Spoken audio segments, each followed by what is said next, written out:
भाइयों अस्सलाम वालेकुम रहमतुल्लाहि व बरकातहू। भाइयों हमारे तमाम जो उलमाए कराम हैं, तो जो नेक उलमाए कराम हैं उनके बारे में कुरान पाक में और हदीस शरीफ में बहुत फजीलत आई है।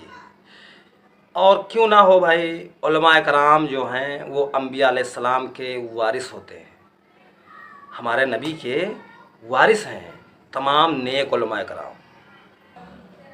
और इसका एक दूसरा पहलू भी है, जो आलिम दीन दीन के अंदर नई बात दाखिल करते हैं या दीन में कोई नया अकीदा पेश करते हैं, उम्मत को दूसरे अकीदों पर चलाते हैं, तो उनके बारे में बुराई भी आई है। भाई देखो, कुरान पाक में भी उनको बुरा कहा गया है और हदीस शरीफ में भी उनको बुरा कहा गया है, दोनों बातें हैं। तो इसी तरह मैं एक वीडियो देख रहा था जिसमें एक आलिम दीन हैं जिनका नाम है सैयद अमीनुल कादरी। वो फरमा रहे थे कि बड़े पीर साहब की दरगाह के ऊपर से 3 कुतुब अब्दाल उड़ रहे थे। अब ये कुतुब अब्दाल नेक लोगों में शुमार होते हैं, वो उड़ रहे थे। पहली बात तो ये है कि उड़ना इंसानों की फितरत में है ही नहीं, किसी इंसान को उड़ने की कैपेसिटी नहीं मिली है, कोई इंसान उड़ नहीं सकता। लेकिन वो 3 कुतुब उड़ रहे थे। फिर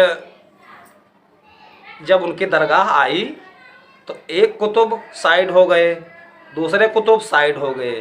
जो बीच वाले कुतुब थे तो उन्होंने सोचा कि यार मैं साइड क्यों हूँ, मैं भी तो वली हूँ। तो वो कुतुब जो हैं वो उनकी दरगाह के ऊपर ऊपर उड़ते निकल गए।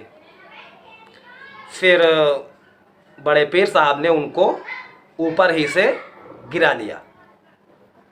अब कोई सिस्टम होगा गिराने वाला भाई, कैसे गिराया जाता है। अब ये हो सकता है कि जिस तरह अमेरिका और जापान और रशिया में जो है बड़े बड़े जो रॉकेट होते हैं या जो लड़ाकू विमान होते हैं उनको गिरा लिया जाता है किसी यंत्र की मदद से।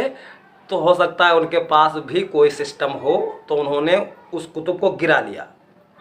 उसकी सज़ा ये थी कि उसने बड़े पीर की दरगाह के ऊपर से उड़ान भरी थी। तो अब ये बताइए कि ये फेमस आलिम दीन हैं, इस तरह की बातें करते हैं, तो आवाम इन बातों में मज़ा लेगी या नहीं लेगी बताइए भाई। कौन साबित कर सकता है कि कोई वली हो, कोई कुतुब हो, कोई अब्दाल हो वो उड़ भी सकता है। और ये भी कहा जाता है कि क़यामत तक हर वक्त किसी न किसी दुनिया के हिस्से में वली ज़िंदा रहते हैं। आज भी ज़िंदा हैं, कल भी थे और आगे भी ज़िंदा रहेंगे, लेकिन हम उन्हें पहचानते नहीं हैं कि कौन वली हैं। वली हैं, औलिया अल्लाह दुनिया में मौजूद थे और हैं, क़यामत तक रहेंगे। तो भाई कोई वली उड़ कर दिखा दे आज भी, तो बहुत मसला सॉल्व हो जाएगा यार।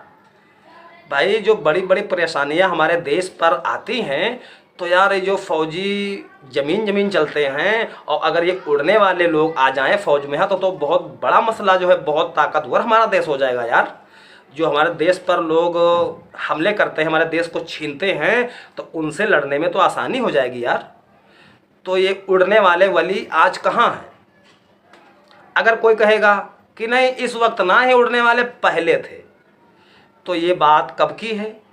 ये बात तकरीबन आज से 700 या 800 साल पहले की है, क्योंकि शेख अब्दुल कादिर जिलानी रहमतुल्लाह अलैह अब से 8 या 900 साल पहले हुए हैं। और जब वो ज़िंदा थे तब तो ऐसा वाक़या हुआ नहीं भाई, क्योंकि उन्होंने कभी तो खुद उड़ा नहीं है, वो तो कभी खुद ना उड़े हैं। क्योंकि उनकी एक किताब है गुनियतुत तालिबीन, उन्होंने खुद लिखी है, वो आज हमारे पास मौजूद है। तो आप उस किताब को खोल कर देखिए, तो शेख अब्दुल कादिर जिलानी रहमतुल्लाह अलैह कभी नहीं उड़ सके हैं, नहीं उड़े हैं।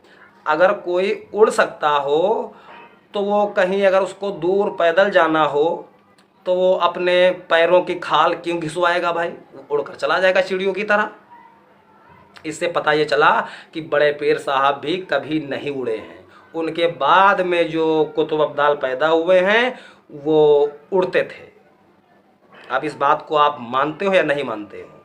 भाई इस बात को बरेलवी अवाम और बरेलवी आलिमों के सिवा और कोई फ़िरके वाले उलमा या अवाम नहीं मानेगी। रहा मैं तो भाई मैं तो 4-5 साल पहले बरेलवी था, लेकिन अब इन बातों को मैं नहीं मानता। हमारे शिया भाइयों से अगर सलाह ली जाए वो भी इस बात को फ़ौरन खारिज कर देंगे, हमें जा यार कोई उड़ सकता भी है।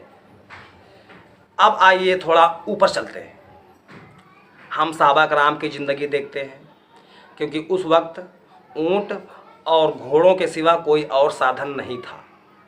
अगर कहीं दूर जाना होता था तो कई कई दिन लग जाते थे वहाँ पर पहुँचने में, और काफ़ी दिक्कत का सामना उठाना पड़ता था, क्योंकि सब रेत वाला इलाका है तो काफ़ी दिक्कत में वो लोग पहुँचते थे।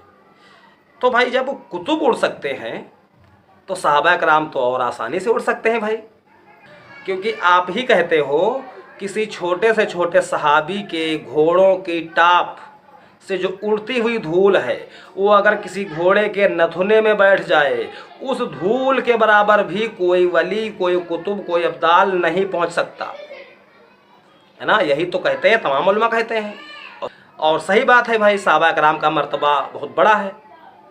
तो जब सहाबा कराम नहीं उड़ सके तो सहाबा कराम के कदमों की धूल के बराबर कोई इंसान हो, वो कैसे उड़ सकता है बताइए भाई। इस बात को आप कैसे प्रूव करेंगे? अगर कोई गैर मुस्लिम सवाल कर दे कि यार ऐसा आपकी किताबों में तो कहीं लिखा हुआ नहीं है, ना तो आप कुरान से साबित कर पाएंगे, ना तो आप अलैहिस्सलाम की तालीम यानी हदीस शरीफ से साबित कर पाएंगे। तो इस तरह की बातें अगर आप करोगे तो कोई लॉजिकल आदमी जब आपसे सवाल करेगा तो भाई आपके पास भागने के सिवा कोई और चारा नहीं रहेगा, या फिर लड़ाई कर दोगे, झगड़ा कर दोगे कि मैं तुमसे बात ही नहीं करता, तुम गुस्ताख हो, तुम औलिया को नहीं मानते हो, तुम औलिया के दुश्मन हो।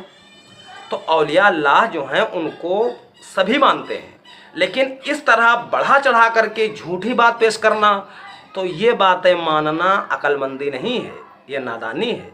अगर हम ऐसा अक़ीदा रखते हैं और इस तरह की बातें किसी लॉजिकल इंसान के सामने पेश करते हैं तो भाई मेरे उसकी बातों का जवाब हम नहीं दे पाएंगे।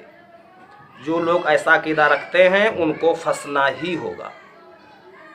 तो जिन बातों में हम फंस रहे हों उन बातों को हम क्यों अपनाएं यार। भाई आप अलैहिस्सलाम की मुबारक तालीम उठाकर देख लीजिए कि कोई भी सहाबी या आप अलैहिस्सलाम खुद कभी नहीं उड़े हैं। कोई सहाबी कभी उड़कर एक मकाम से दूसरे मकाम तक नहीं गए हैं, और यहाँ पर कुतुब अब्दाल और औलिया अल्लाह उड़ रहे हैं आराम से।